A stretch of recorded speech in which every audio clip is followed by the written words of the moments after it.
एक गांव में एक बहुत गरीब किसान रहता था। वो किसी तरह अपने परिवार का गुजारा करता था।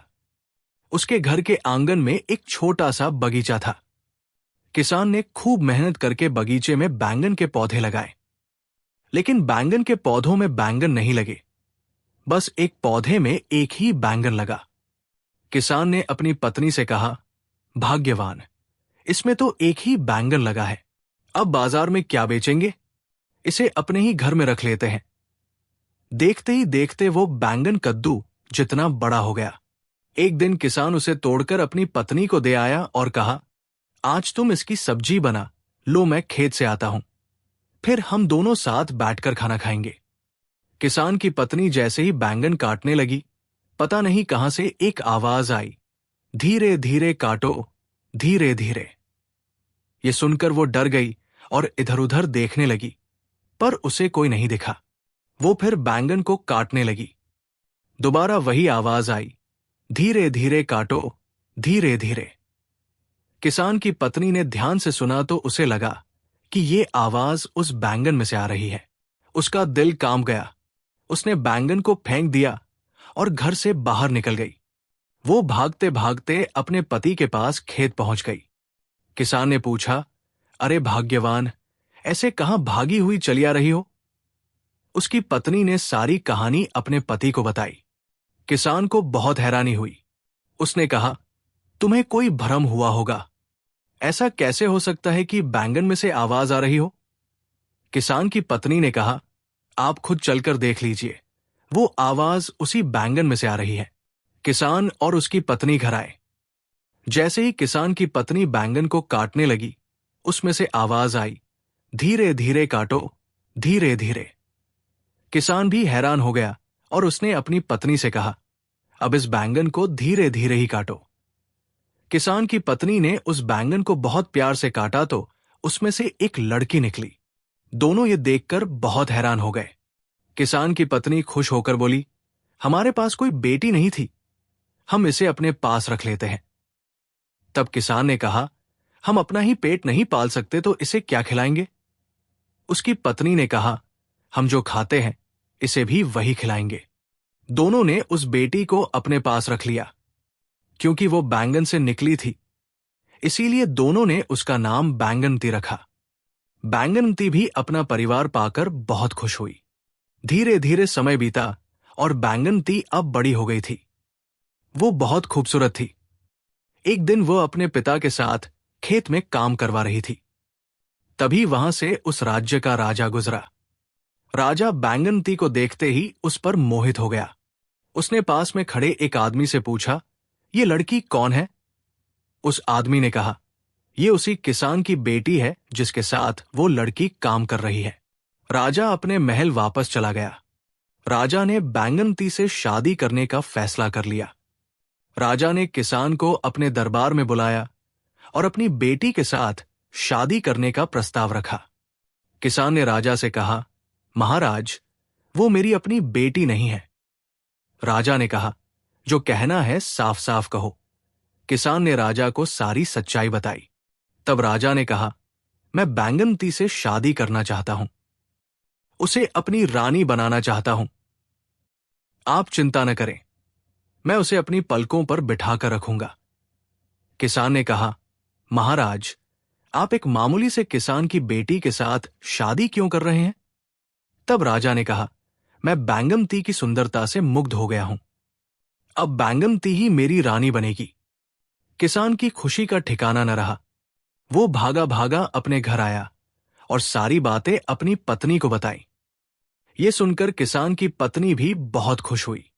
शादी का दिन तय किया गया। किसान की पत्नी ने बैंगनती को रानी की तरह सजाया और उसे डोली में बिठाकर विदा कर दिया। अपनी बेटी को विदा करने के बाद किसान और उसकी पत्नी उदास हो गए और दुखी भी थे, क्योंकि वे फिर से अकेले पड़ गए थे। इधर महल में बैंगनती का बहुत धूमधाम से स्वागत हुआ। राजा बैंगनती की सुंदरता के दीवाने हो गए थे। राजा ने बैंगनती का नाम बैंगन सुंदरी रखा। पूरे महल में बैंगन सुंदरी की सुंदरता की बातें होने लगी। राजा की 2 रानियां और भी थी, परंतु राजा तीनों में से सबसे ज्यादा प्यार बैंगन सुंदरी से करते थे। वे हर समय उसी के पास रहते। बैंगन सुंदरी जो मांगती, राजा उसके लिए वो सामान पेश करते थे। वो जो चाहती, राजा वही करते थे। राजा की पहली पत्नी यानी बड़ी रानी को ये बिल्कुल अच्छा नहीं लगता था। वो बैंगन सुंदरी की सुंदरता से जलने लगी थी, क्योंकि राजा अब उसी के साथ ही समय बिताते थे और बड़ी रानी की तरफ ध्यान भी नहीं देते थे। बड़ी रानी को बैंगन सुंदरी बिल्कुल पसंद नहीं थी। एक दिन बड़ी रानी ने बैंगन सुंदरी से कहा, बैंगन सुंदरी, तुम तो इंसान के पेट से पैदा नहीं हुई हो, तो तुम्हारी जान किसमें है? बैंगन सुंदरी ने कहा, बहन, जैसे सबकी जान उसके दिल में होती है, वैसे ही मेरी भी जान मेरे दिल में है। बड़ी रानी ने कहा, ऐसे कैसे हो सकता है? बैंगन सुंदरी, तुम्हारा जन्म तो इंसान के पेट से नहीं हुआ है, तो तुम्हारी जान दिल में कैसे हो सकती है? बैंगन सुंदरी सोच में पड़ गई कि बड़ी रानी उससे ये सवाल क्यों पूछ रही है। बैंगन सुंदरी ने बात को टाल दिया, पर बड़ी रानी पीछा कहां छोड़ने वाली थी।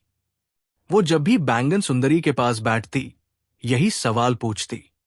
एक दिन जब बैंगन सुंदरी बगीचे में बैठी हुई आनंद ले रही थी, तब बड़ी रानी उसके पास गई और बातों ही बातों में फिर से पूछने लगी, बताओ न बैंगन सुंदरी, तुम्हारी जान किसमें है? बैंगन सुंदरी ने कहा, बहन, तुम मेरी जान के पीछे क्यों पड़ी हो? बड़ी रानी ने कहा, बैंगन सुंदरी, मैं तुम्हारी जान के पीछे नहीं पड़ी हूं। शायद तुम्हें इस बात का ज्ञान नहीं है, क्योंकि तुम एक मामूली से किसान की बेटी हो, पर हम राजघराने के बहुत से दुश्मन होते हैं। बस इसीलिए मैं तुम्हें सावधान करना चाहती हूं। अगर तुम मुझे बता दोगी कि तुम्हारी जान किस में है, तो कल को मैं तुम्हारी रक्षा कर सकती हूं। बस इसीलिए मैं तुमसे बार बार ये सवाल पूछती हूं। बैंगन सुंदरी ने कहा, बड़ी रानी, समय आने पर मैं आपको बता दूंगी। बड़ी रानी ने कहा, बैंगन सुंदरी, तुम ये याद रखना, तुमने मुझे वचन दिया है, अब तुम्हें बताना ही पड़ेगा। बैंगन सुंदरी ने कहा, हाँ बड़ी रानी, वक्त आने पर मैं तुम्हें सब बता दूंगी। बैंगन सुंदरी मन ही मन ये सोच रही थी कि बड़ी रानी उसकी जान के बारे में क्यों जानना चाह रही है। एक दिन बैंगन सुंदरी ने राजा से कहा, महाराज, अगर मैं मर जाऊं तो मेरे शरीर को जलाना मत। इतना सुनकर राजा ने बैंगन सुंदरी के मुंह पर हाथ रख दिया और बोला, बैंगन सुंदरी, ये कैसी अशुभ बातें कर रही हो? बैंगन सुंदरी ने राजा से कहा, महाराज, मरना तो एक दिन सबको है, इसीलिए आज मैं आपको सब कुछ बता देना चाहती हूं। बैंगन सुंदरी ने कहा, अगर मैं मर जाऊं तो मेरे शरीर को जलाना मत, बल्कि एक महल बनवा देना, जिसके आंगन में मेरे शरीर को रख देना और एक बगीचा भी बनवा देना। महल के चारों ओर ऊंची ऊंची दीवारें बनवा देना, ताकि उसके अंदर कोई प्रवेश न कर सके। राजा ने बैंगन सुंदरी को चुप कराते हुए कहा, चुप हो जाओ रानी, ये कैसी अशुभ बातें कर रही हो? रानी बोली, हां महाराज, मैं अभी के लिए चुप हो जाती हूं। बस एक आखिरी बात और कहना चाहती हूं। आप उस महल में बहुत सारा अनाज भी रखवा दीजिएगा और बाकी सारी जरूरत की चीजें भी। राजा ने गुस्से में आकर कहा, तुम चुप हो जाओ बैंगन सुंदरी। बैंगन सुंदरी एकदम से चुप हो गई। फिर एक दिन पता चलता है कि बैंगन सुंदरी मां बनने वाली है, और ये बात पूरे महल में फैल गई। पूरे राज्य में खुशी की लहर दौड़ गई। ये राजा की पहली संतान थी, क्योंकि राजा की दोनों रानियों को कोई बच्चा नहीं हुआ था। राजा बहुत खुश हुआ। उसने पूरे नगर में तोहफे बंटवाए और बैंगन सुंदरी को पहले से भी ज्यादा प्यार करने लगा था। बड़ी रानी की जलन और बढ़ गई। वो बैंगन सुंदरी से और भी नफरत करने लगी। कुछ दिन बीते। एक दिन बड़ी रानी ने फिर बैंगन सुंदरी से पूछा, बैंगन सुंदरी, आज तो तुम्हें बताना ही पड़ेगा कि तुम्हारी जान किस में बसती है। अब तुम झूठ नहीं बोल सकती। तुम मां बनने वाली हो। अगर तुम झूठ बोलोगी तो इसका असर तुम्हारे बच्चे पर पड़ेगा, और अगर तुमने फिर भी नहीं बताया तो मैं पूरे नगर में ढिंढोरा पिटवा दूंगी कि छोटी रानी झूठी है। बैंगन सुंदरी ने कहा, बहन, मैं तुम्हें अपनी सच्चाई बच्चा होने के बाद बता दूंगी। पर बड़ी रानी कहां मानने वाली थी। वो बैंगन सुंदरी के पीछे पड़ गई उसे धमकियां देने लगी। हारकर बैंगन सुंदरी ने उसे अपनी सारी सच्चाई बता दी। बैंगन सुंदरी ने कहा, मेरे मायके में जो बगीचा है उसमें एक कुआं है। उस कुएं में एक लकड़ी का संदूक है। उस संदूक में एक डिबिया पड़ी है। उस डिबिया में एक माला है। उसी माला में मेरी जान बसती है। बड़ी रानी ने कहा, तुम्हारी जान तो बहुत सुरक्षित जगह पर है बैंगन सुंदरी। हम मनुष्यों को देखो, कोई भी आसानी से मार सकता है। इतना कहकर बड़ी रानी उठ खड़ी हुई और बोली, तुम हमेशा खुश रहो बैंगन सुंदरी। इतना कहकर बड़ी रानी वहां से चली गई और मन ही मन बहुत खुश हुई, क्योंकि वो बैंगन सुंदरी को आसानी से अपने रास्ते से हटा सकती थी। बड़ी रानी अपने कमरे में गई और अपनी नौकरानी से कहा, एक गोताखोर को बुलवाओ। नौकरानी गोताखोर को ले आई और बड़ी रानी ने उससे कहा, तुम बैंगन सुंदरी के मायके जाओ और वहां एक बगीचा है, उसमें एक कुआं है। कुएं में एक लकड़ी का संदूक है। उस संदूक में एक डिबिया रखी है। उस डिबिया को निकालकर मेरे पास ले आओ। अगर तुम मेरा ये काम करोगे तो मैं तुम्हें 5,000 सोने की मुद्राएं दूंगी। गोताखोर बैंगन सुंदरी के मायके जाता है और कुएं से उस संदूक को बाहर निकालकर उसमें से वो डिबिया निकाल लेता है। डिबिया निकालते ही बैंगन सुंदरी की तबीयत खराब हो गई। गोताखोर महल में आकर वो डिबिया बड़ी रानी को दे देता है। बड़ी रानी उस गोताखोर को 5,000 मुद्राओं की जगह 1,000 मुद्राएं दे देती है। इधर बैंगन सुंदरी की तबीयत बिगड़ती जाती है और बड़ी रानी वो डिबिया खोलकर उसमें रखी माला को अपने गले में डालती है और पागलों के जैसे हंसने लगती है, क्योंकि वो जिससे इतनी नफरत करती थी उसके प्राण उसकी मुट्ठी में है। बैंगन सुंदरी की सांसें ऊपर नीचे होने लगती है और वो मृत अवस्था में आ जाती है। राजा बैंगन सुंदरी के मृत शरीर को लिए हुए बैठे थे और फूट फूट कर रो रहे थे। पूरे महल में शोक छा गया। राजा के मंत्री ने राजा से कहा, छोटी रानी के अंतिम संस्कार का समय हो गया है। तब राजा ने अपने मंत्री से कहा, नगर के बाहर एक दूसरा महल बनवाओ और वहां आंगन में बगीचा लगाकर बैंगन सुंदरी के शरीर को सिंहासन सहित वहां रख दो। ये बैंगन सुंदरी की आखिरी इच्छा थी। मंत्री राजा की बात सुनकर हैरान रह गया और बोला, महाराज, मुझे लगता है छोटी रानी के शरीर को जलाना ज्यादा उचित है। तब राजा ने मंत्री को आदेश दिया कि उसकी आज्ञा का पालन करें और राजा ने वो सारी चीजें करने के लिए कहा जो बैंगन सुंदरी राजा से कहकर गई थी। महल में सारी जरूरत की सामान रखवा दी गई। महल बनकर पूरी तरह से तैयार हो गया और बैंगन सुंदरी के शरीर को सिंहासन सहित वहां रख दिया गया। महल के चारों ओर ऊंची ऊंची दीवार बना दी गई ताकि उसके अंदर कोई प्रवेश न कर सके। अब राजा बैंगन सुंदरी की याद में बहुत दुखी रहने लगा था। एक दिन राजा ने सोचा, बैंगन सुंदरी ने अपने शरीर का अंतिम संस्कार करने के लिए क्यों मना कर दिया था? क्या वो कभी लौट कर आएगी? परंतु फिर राजा अपने मन को समझा लेता कि मरे हुए लोग कभी वापस नहीं आते। राजा बैंगन सुंदरी की याद में उस महल के चारों ओर अक्सर चक्कर लगाया करता था। एक दिन राजा ने उस महल के अंदर से एक बच्चे के रोने की आवाज सुनी। राजा हैरान रह गया कि यह बच्चा उस महल में कैसे आया। राजा ये देखने के लिए उस महल के अंदर चला गया। राजा ने देखा बैंगन सुंदरी का शरीर मृत पड़ा हुआ है और एक छोटा बच्चा उसके पास बैठा रो रहा है। राजा उस बच्चे के पास गया और उसे अपनी गोद में उठा लिया। राजा की गोद में आते ही वो बच्चा चुप हो गया और कुछ देर बाद वो राजा की गोद में ही सो गया। राजा उस बच्चे को बैंगन सुंदरी के पास लेकर वहां से लौट आया। अगले दिन जब राजा उस बच्चे से मिलने गया तो उसके लिए एक खिलौना लेकर गया। राजा उस बच्चे के साथ खेल रहा था और फिर शाम होते ही उस बच्चे को बैंगन सुंदरी के पास लेटाकर वापस लौट आया। ऐसे ही जब राजा उस बच्चे से मिलने के लिए जाता तो बच्चे के लिए बहुत सारे खिलौने और खाने की चीजें लेकर जाता, उसे अपने हाथों से खिलाता और फिर सुलाने के बाद बैंगन सुंदरी के पास छोड़ आता था। धीरे धीरे समय बीतता गया और वो बच्चा भी बड़ा होता गया। अब वो बच्चा बोलने लगा था। एक दिन जब राजा उस बच्चे के साथ खेल रहा था तब राजा ने उस बच्चे से पूछा, बेटा, ये जो लेटी हुई है, ये तुम्हारी कौन है? बच्चे ने एक मधुर स्वर में कहा, मां।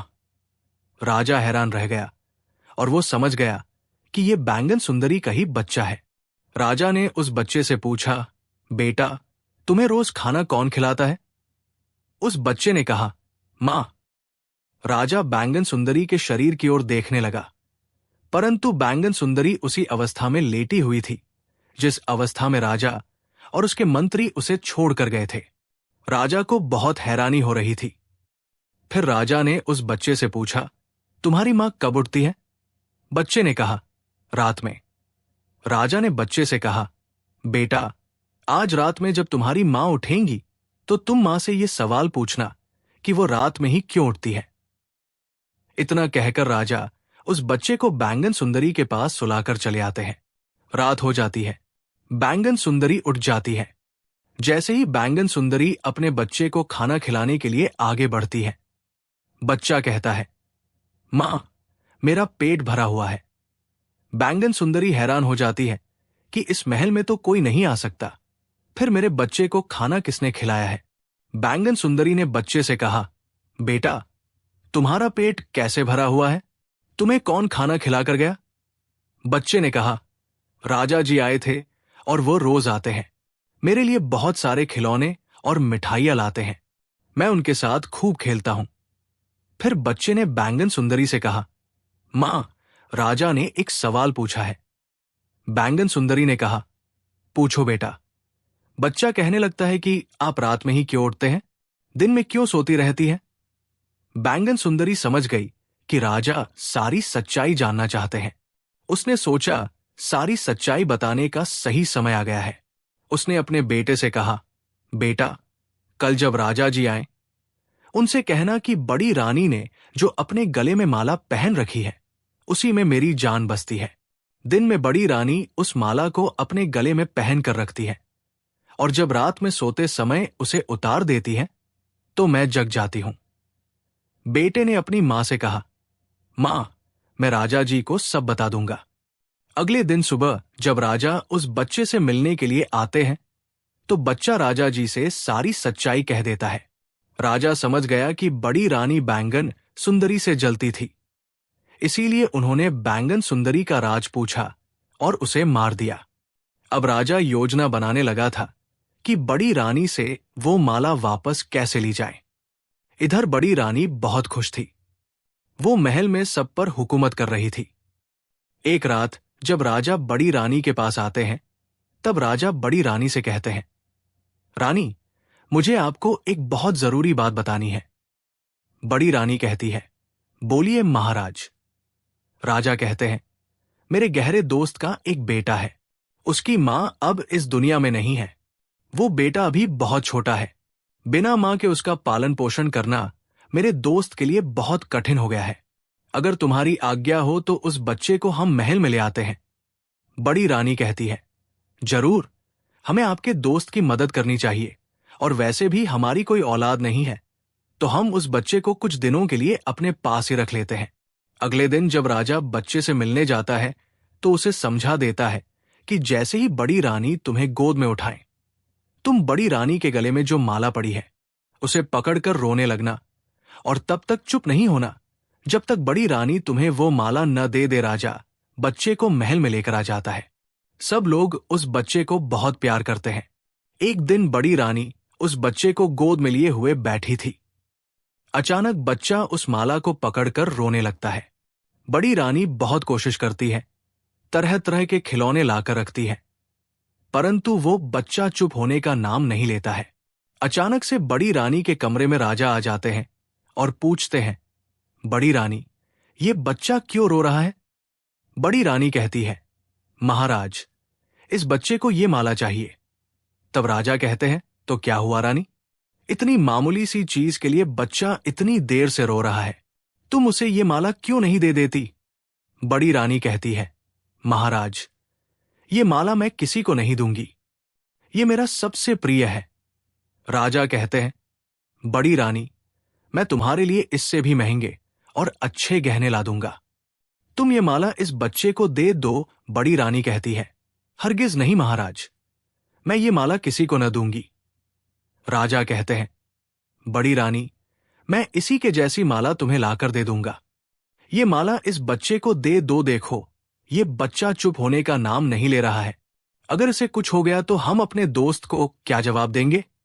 बड़ी रानी को उस बच्चे पर दया आ गई और उसने राजा से कहा, जैसे ही इस माला से बच्चे का मन भर जाएगा, ये माला मैं ले लूंगी।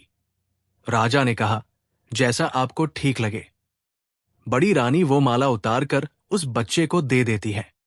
बच्चा खेलते खेलते बड़ी रानी के कमरे से बाहर आ जाता है। राजा उस माला को उस बच्चे से ले लेते हैं और जाकर बैंगन सुंदरी के गले में डाल देते हैं। जैसे ही राजा बैंगन सुंदरी के गले में वह माला डालते हैं, बैंगन सुंदरी उठ बैठती है। राजा बैंगन सुंदरी से पूछते हैं, तुम्हारे साथ क्या हुआ था? बैंगन सुंदरी सारी बातें राजा को बता देती है और ये भी बताती है कि ये बच्चा और कोई नहीं, ये राजा का बच्चा है। राजा बैंगन सुंदरी से कहता है, बड़ी रानी को उसके किए की सजा जरूर मिलेगी। और बैंगन सुंदरी से कहते हैं, तुम कुछ दिनों के लिए इसी महल में रहो, मैं तुम्हें सही समय आने पर यहां से ले जाऊंगा। जब राजा महल में वापस लौट रहे होते हैं तो बड़ी रानी राजा को वापस आते हुए देख लेती है और कहती है, महाराज, आप इतनी देर तक कहां थे? राजा ने कहा, मैं मंत्रियों के साथ कुछ सलाह मशवरा कर रहा था। राजा बड़ी रानी से कहता है, रानी, हमारे दुश्मन हम पर हमला करने वाले हैं और तुम्हारी जान को खतरा है। इसीलिए हमने योजना बनाई है कि कुछ दिनों के लिए तुम्हें सबसे छुपा कर रखें। रानी सारी बातें सुनकर राजा से कहने लगती है, हाँ महाराज, आप मुझे छुपा दीजिए, क्योंकि मुझे अपनी जान बहुत प्यारी है। राजा मंत्रियों से कहकर एक तहखाना बनवाता है और उसमें बड़ी रानी को रख देता है। सारी जरूरत की सामान भी उसके साथ उस तहखाने में रखवा दी जाती है। राजा बड़ी रानी को सारी सच्चाई बताता है और कहता है, तुमने बैंगन सुंदरी के साथ जो किया, ये उसकी सजा है। बड़ी रानी को अपनी गलती पर पछतावा होता है। इधर राजा बैंगन सुंदरी को महल ले आते हैं और उसे महारानी की उपाधि दी जाती है। महल में फिर से पहले के जैसे खुशियां ही खुशियां थी। धीरे धीरे समय बीत गया। राजा का बेटा बड़ा हो गया। राजा ने उसका राज तिलक करवाया और उसे राजा बना दिया। बैंगन सुंदरी और राजा बहुत खुश रहते थे, क्योंकि उनके राज्य में चारों तरफ खुशहाली ही खुशहाली थी। कहते हैं, बुरा करने वाले के साथ हमेशा बुरा होता है।